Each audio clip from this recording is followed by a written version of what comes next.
Satu, dua, tiga, sap. Macam soft launching smart Dah tak ada bubble dah, brother. Dekat belakang aku ni ada satu mesin yang akan ubah senario gadget dekat Malaysia. Mesin ni kalau korang dapat memang boleh buat duit. Sebab apa? Korang tengok ada tempered glass custom, nak macam mana pun boleh. Dan boleh katakan hampir ke semua model iPhone ada. Hampir ke semua lah aku tengok. Okey, dan Samsung. Okey, ada iPhone dengan Samsung je setakat ni. Jenama-jenama lain masih lagi belum ada. Ada 3 jenis, crystal clear, matte and privacy. 3 simple steps. Bayar pakai kad saja, tak risau kena rompak. Sekarang ni tempered glass aku dah pecah, iPhone 16 Pro. Okey.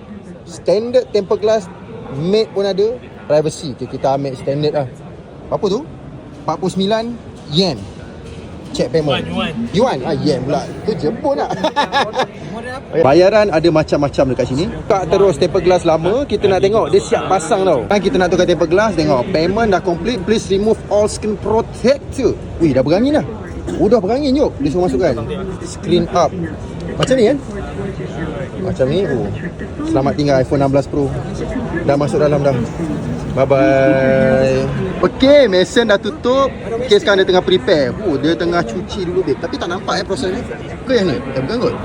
Bukan. Itu gambar saja. Sikit lagi 72%. Kita nak tengok jadi apa sekejap lagi. Weh, dah siap weh. Dah siap. Mesin dah terbuka. Kita tengok jadi apa.